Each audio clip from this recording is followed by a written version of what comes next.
Hello and welcome to today's video. And today I had something on my mind, on something I like to talk about. It's definitely nothing negative, but it's good to talk about because I love things about psychology and anything like that, and the behavior of people and stuff like that, and how the brain works. Um, so, with this video, I'm going to talk about, you know, people are up here, yeah, popular, uh, yeah, those in the fandom. Um, don't get me wrong, but some of them are pretty nice, and some of them are terrible. But that's how it is, and we have to get used to that because that's going to be around for a long time. Anyway, um, so what I'm going to say is, you know, the people that get popular, um, they get a lot of different types of people. Suddenly, they find that attractive. Um, they But the negatives of that is it attracts a lot of fake friendships, um, just because of being popular. So it creates this um, fakeness in fans and stuff, and suddenly everyone would want to be their friend or something, and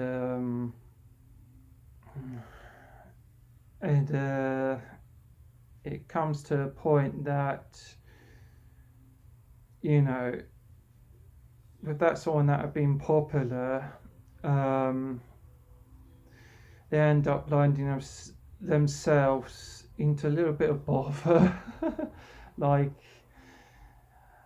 um, dealing with constant conversations all the time and stuff.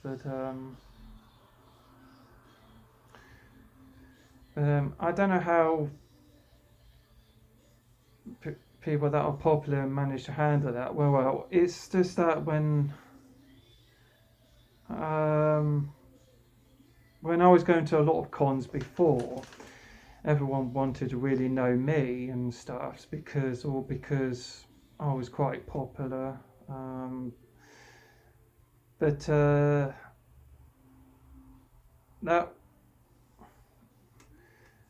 at the same time was I found it quite difficult because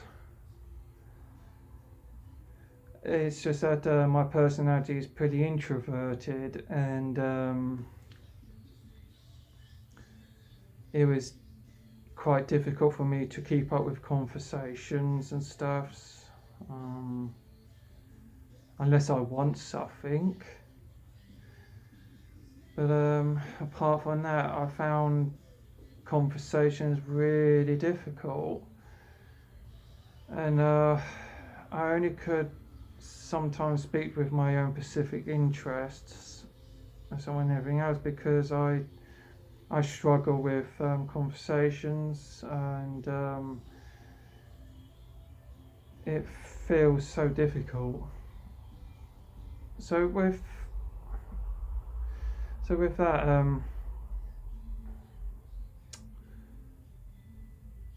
for those that are popular, if you're watching this video, or those are not, well, I can explain in a bit more about it. Like, um, what I've seen is people, well, furries that are not popular as well, that have problems outside of fandom, but also especially these ones that are popular, they have, some of them have a lot of difficulties outside the fandom, and they use the fandom to have that coping mechanism to feel better. So they go to all these cons and that just to like forget about real life stresses, real life situations and stuff, and a lot of other psychological problems. And they, it's just, it's, the thing is, this world that we're in today, this modern world, there's a lot of social pressures, um, like economically, social, characteristics, our traits, whatever, right? So it's about the status. So it's status of. I'm not saying everyone that is a failure that came in the fandom. I'm saying some of them struggled with the real life outside the fandom.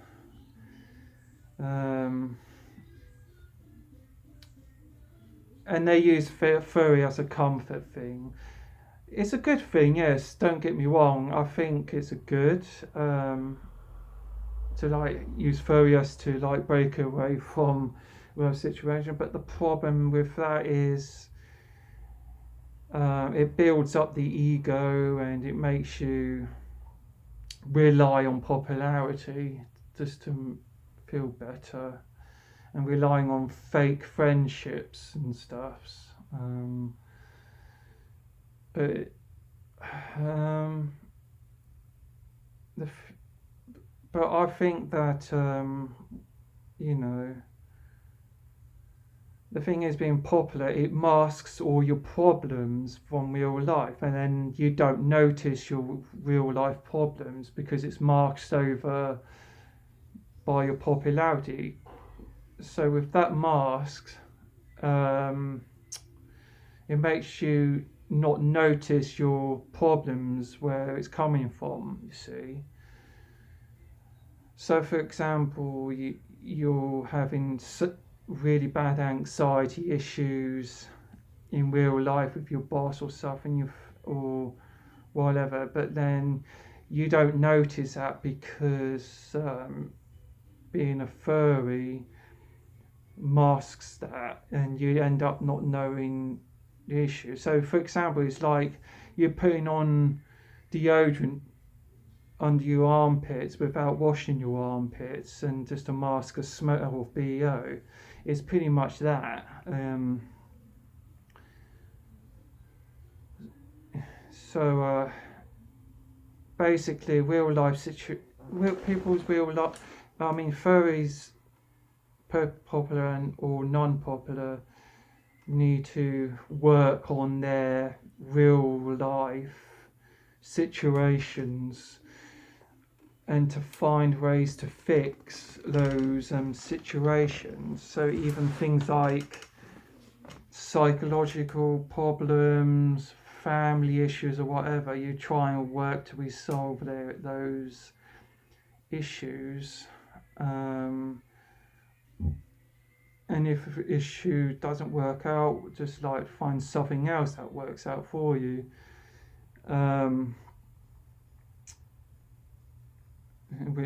So basically, with me, well, I love furry. I like the fandom, of course, and I enjoy it. But I got other hobbies as well, like karate and running. and weightlifting. So I'm doing well in those. And also I take medications as well, um, for like psychological things. So if it's what I'm saying here is it's actually really hard just to rely on furry, and use as a popularity thing, or just being it. Just having furry stuffs alone, trying to enjoy it, is very difficult, because if you have psychological problems, um, disability, that it'd be really hard, and it makes you think you can rely on furry friends that you can try to rely on.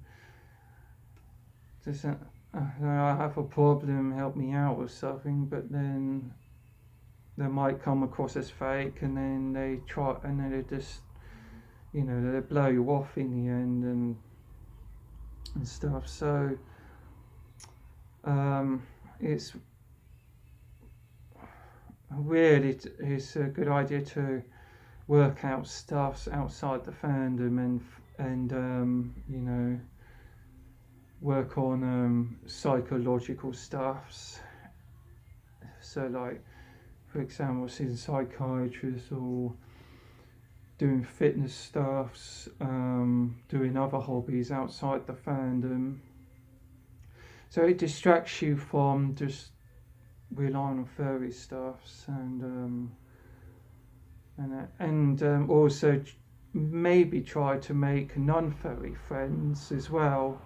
Even if you have social anxiety, do try, because you wouldn't want social anxiety to get worse.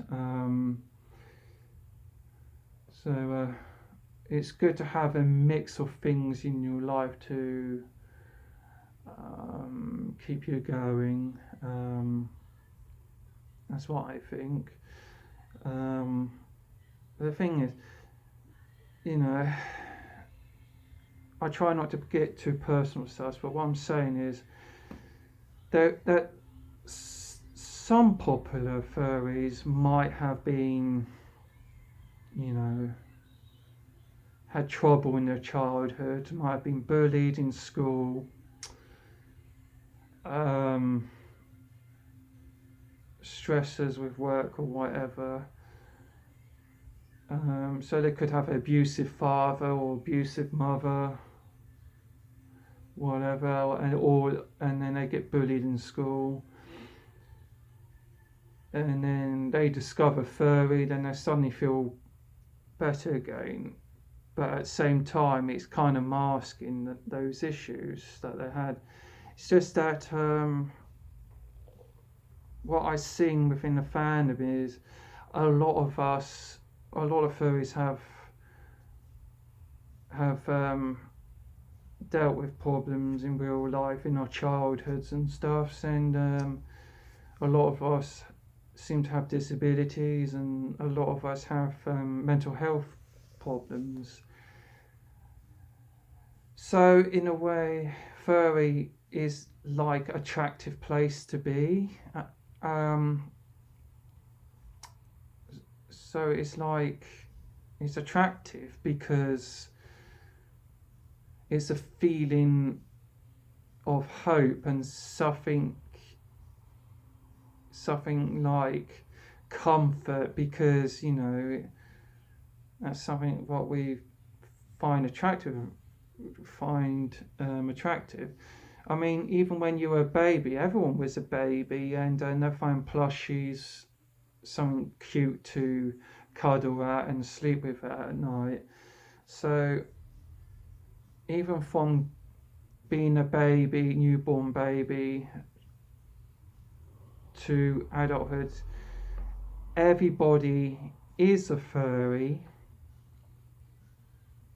but about 80 or 90% of those don't realise that they furry. They could, I mean, for example, you see a lot of people love cats and dogs, don't they? And um, or like your mum would have a few teddy bear collections, or like collections of dolls, you know what I mean, and things, and whatever. And even our human ancestors, like Homo erectus or Neanderthals, they drawed animals on rocks or whatever, and then they have that imagination as within the story of that character, and with that doing that, it distracts them from real life problems, because well, those were the times that we used to go out and hunt for survival, and then be in the cave or wherever for shelter, and then build fires for warmth, and sometimes social stuffs like, you know, grooming your other tribes with in their hair, like looking for nits or whatever, kind of that. And as time progresses on, that stayed in our genes, obviously, and that's why I think that's why this furry came about. I think there's we became Homo sapiens, and we started writing books and then scenarios within stories, non-fiction novels and or fiction novels, and then the books turn into videos, programs and stuffs, and TV of these anthropomorphic characters, and we developed cartoons, and then suddenly comics started to be the thing, and art of animals and things, and then with all this mixed together, it created furry, and with furry it created our personas, and we become a character of ourselves, like in storybooks and stuff, and it's very comforting because whatever we seen in storybooks and we grew up with, or like seen cartoons and films and stuff with anthropomorphic characters in, it's like when you become a furry, you now become that, and it's very comforting. And then you suddenly become popular within the fandom itself, and it just feels great, right?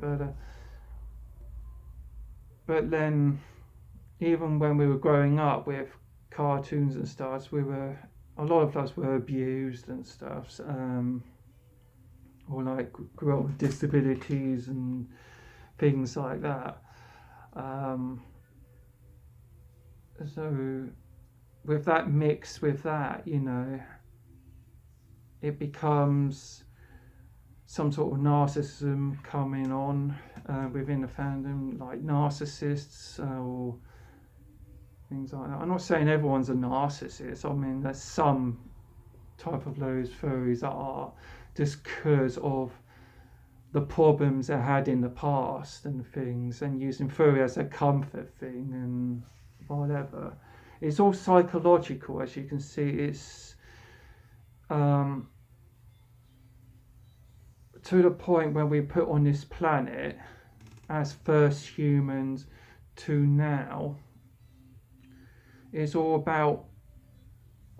spiritually about animals, always had been. And the first humans seen animals, they used to hunt animals, we used to hunt animals, we used to eat them, we used to be fascinated by them, we used to watch animals. So animals have been always with us for generation after generation after generation after generation, constant.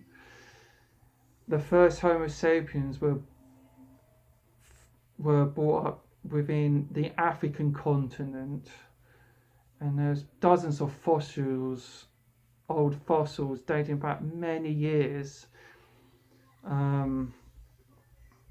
in Africa and then we started migrating out of Africa and coming to Europe and places, and we started spreading around the world. So a lot of animals are in Africa. So if with that case, it's all imparted in our brains, and it comes passed on to genes, and that's what we made characters out of these animals. We made storybooks out of these animals. We made movies out of these animals, and it's all part of our imagination. It's all part of spirituality. It's mind, body, and spirit. Basically, it's all that. It's very comforting. It's all psychological stuff. So, and that's how furry came about, because it was all part of a human gene. It's always have been in our brain minds. It passed on generation to generation. Whatever we've seen in our lifetime, dating back with first humans in Africa, what we have seen with animals all over the place and started drawing them has passed on to now when furry's created, and that's how it is. It became, furry. That's how furry is really developed. It's dating back many, many years. We were the first humans in Africa, and there was so many animals in Africa. So with that in mind, it's all part of a survival instinct. So this is why I feel that furry is good for me. I accept being a furry because, of the first humans that were put on this planet. Yeah, because we've seen animals. So, I mean, even within religions, we use animals in we use animals in religions and stuff like that. That's how much we love animals. People have animals as pets. Even Egyptian gods is a jackal and things like that. And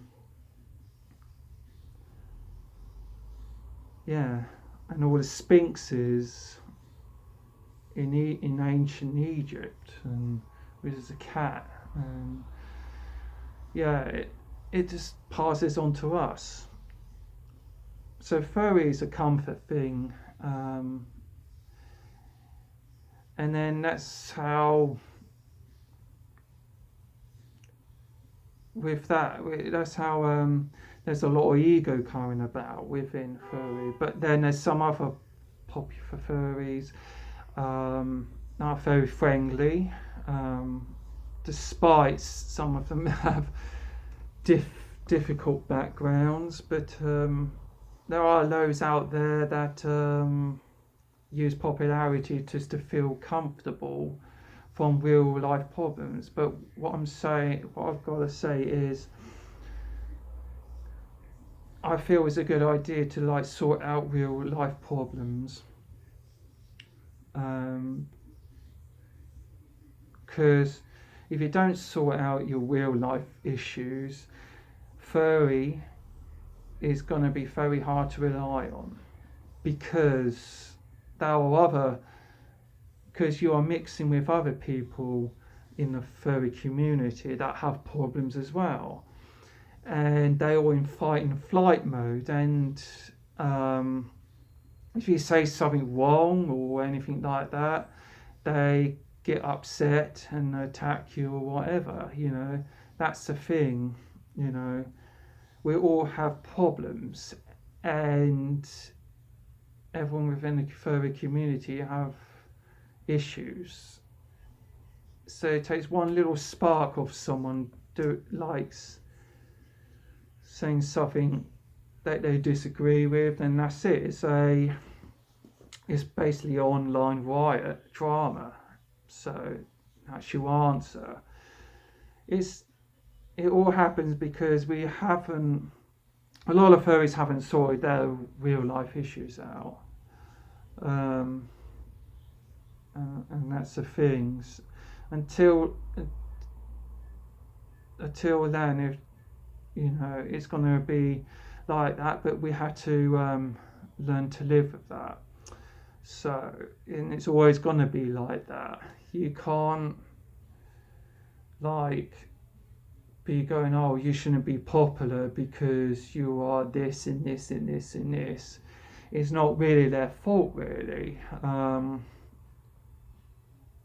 They had a lot of problems, and it made their ego like that. So we all have to accept those problems and accept it, and then move on. And also just do our hobbies outside of fandom as well. You can have both furry and other things outside of fandom as well to enjoy. And having a positive mindset always helps as well. So yes, I think this video has been going on for a bit long, but thanks for watching, and feel free to subscribe, press the like button, and that's all I'm going to say. Thanks for watching today's video. Bye bye for now.